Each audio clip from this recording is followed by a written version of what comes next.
ভারত এবং বাংলাদেশের সীমান্তবর্তী এলাকার পরিস্থিতি যেন ক্রমেই জটিল থেকে জটিলতর হয়েছে।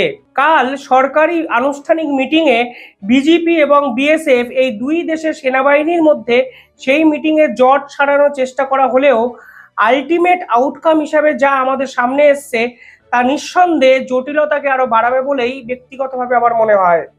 বাংলাদেশের পক্ষ থেকে সরাসরি বিএসএফ এর বিরুদ্ধে দুই বাংলাদেশিকে হত্যা করার অভিযোগ আনা হয়েছে।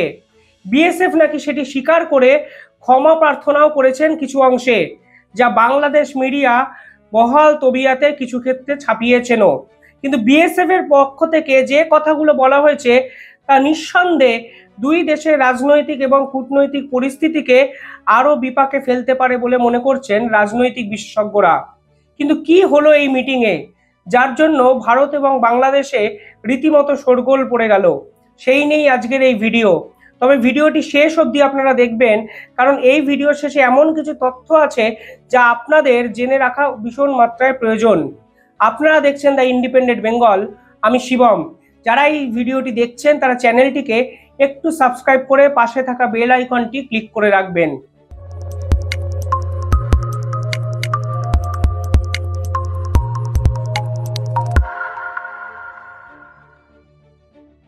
শেখ হাসিনা বাংলাদেশ থেকে ভারতে আসেন 5ই আগস্ট, আর তারপর থেকেই সীমান্তবর্তী এলাকার একাধিক কার্যকলাপ দুই দেশের সেনাবাহিনীর মধ্যে যথেষ্ট উদ্বেগজনক পরিস্থিতি তৈরি হয়েছে। জানলে আরো অবাক হবেন, শেষ এক মাসে দুই দেশের সেনাবাহিনী 722টি মিটিং করেছে। কিন্তু 722টি মিটিং হওয়ার পরেও সমাধান সূত্রতে এসে পৌঁছাতে পারেনি কোনো দেশই।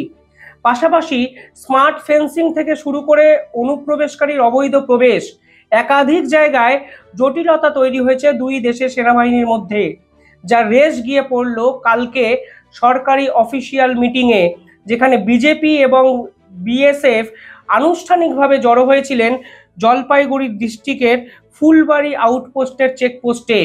কিন্তু সেই মিটিংয়ে বাংলাদেশের পক্ষ থেকে কি কি অভিযোগ আনানো হলো এবং পাল্টা হিসাবে বিএসএফ কর্তারাই বা কি বললেন।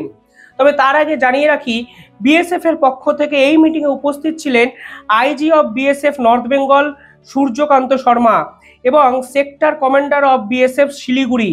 পাশাপাশি বাংলাদেশের পক্ষ থেকে সর্বোচ্চ রিজিয়ন কমান্ডার অফ ঠাকুরগাঁও এবং কমান্ডিং অফিসার 18 এবং 50তম বিজেপি ব্যাটালিয়নের অফিসাররা কিন্তু উপস্থিত ছিলেন। অর্থাৎ অবশেষে একদম সেনাবাহিনীর উচ্চপদস্থ কর্মচারী বা সেনাবাহিনীর উচ্চপদস্থ কর্তাদের সম্মতিতে এবং উপস্থিতিতে এই হাই ভোল্টেজ মিটিং হয়। বিজেপি পরিষ্কারভাবে স্বর্ণা দাস এবং জয়ন্ত কুমার সিং, যারা কিনা 18 বছরও এখনো হয়নি মাইনর, তাদেরকে গুলি করে হত্যা করার অভিযোগ করে বিএসএফ এর বিরুদ্ধে। কিন্তু কে এই স্বর্ণা দাস? আপনারা জানলে অবাক হবেন, এই স্বর্ণা দাসকে যখন গুলি করে হত্যা করে বলে অভিযোগ বিএসএফ এর বিরুদ্ধে বিজেপি করেছিল, তখন বিএসএফ পরিষ্কারভাবে জানিয়েছিল স্বর্ণা দাস নামক এক তরুণী ত্রিপুরার ওখান থেকে চেকপোস্ট থেকে বাংলাদেশে তার মায়ের সঙ্গে অনুপ্রবেশকারী হিসাবে ভারতে আসার জন্য চেষ্টা করে। ফলে সুরক্ষার জন্য বিএসএফ কিন্তু গুলি চালায় এবং দুর্ভাগ্যজনকভাবে এই স্বর্ণা দাস কিন্তু মৃত্যুবরণ করেছিলেন।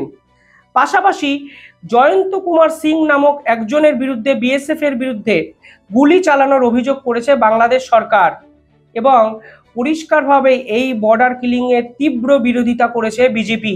বিএসএফ বলেছে এই স্বর্ণা দাস, যিনি কিনা বাংলাদেশ থেকে অনুপ্রবেশকারী চেষ্টা করেছিলেন, তার বডি যখন বিজেপিকে ট্রান্সফার করার চেষ্টা করেছে বিএসএফ, তখন বাংলাদেশ নাকি অস্বীকারই করে এই স্বর্ণা দাস আদতে বাংলাদেশের বাসিন্দা। পরবর্তীকালে বিএসএফ বলেন সেই তরুণীটি বাংলাদেশেরই বাসিন্দা এবং বাংলাদেশের কালৌনা পুলিশ স্টেশন এই অন্তর্গত একটি জায়গায় কিন্তু তার পরিবারের সঙ্গে থাকে। কিন্তু বিজেপি বারবার বলার চেষ্টা করছিল এই পুরো পরিবার ত্রিপুরার বাসিন্দা। অর্থাৎ অনুপ্রবেশকারী নিয়ে ভারত এবং বাংলাদেশের মধ্যে দ্বৈরথ চূড়ান্ত সীমায় পৌঁছায়। পরবর্তীকালে জয়ন্ত কুমার সিং, যার বিরুদ্ধে সীমান্ত হত্যার গুরুত্বপূর্ণ অভিযোগ লাগিয়েছে বিজেপি এবং পরিষ্কারভাবে বিজেপি দাবি করেছে ভারত নাকি কিছুতেই 1975 সালে হওয়া জয়েন্ট ইন্দো বাংলা গাইডলাইন্স, যেটি হয়েছিল বর্ডার অথরিটিসের সম্মতিতে, তারা এটিকে মানছেন না। অর্থাৎ 1975 সালের হওয়া চুক্তিকে মান্যতা দিচ্ছে না ভারতীয় সেনা। কিন্তু ভারতীয় সেনা পাল্টা হিসাবে দুটো তথ্য জানিয়েছেন সরকারিভাবে বিভিন্ন ক্ষেত্রে। তারা বলছেন এই অথরিটিসে, এই গাইডলাইনে এটাও লেখা আছে দুই দেশের সেনাবাহিনীরই দায়িত্ব সেই দেশের মানুষ যেন সীমান্তের 150 মিটারের বেশি অঞ্চলে যেন না চলে আসে। দেখবেন 2022 থেকে 23 সাল এই সময়কালে প্রায় 23 জন মানুষ সীমান্তবর্তী অঞ্চলে অনুপ্রবেশের দায়ে মৃত্যুবরণ করেছেন। 2021 সালে সংখ্যাটা ছিল 18, 2023 সালে এটিই ছিল 28 জন। অর্থাৎ তথ্য বলছে প্রতি বছর বাংলাদেশ থেকে ভারতে যে সংখ্যার মানুষ আসার চেষ্টা করেন তা নিঃসন্দেহে বিশ্বের কোনো বর্ডার এরিয়াতে কিন্তু দেখা যায় না।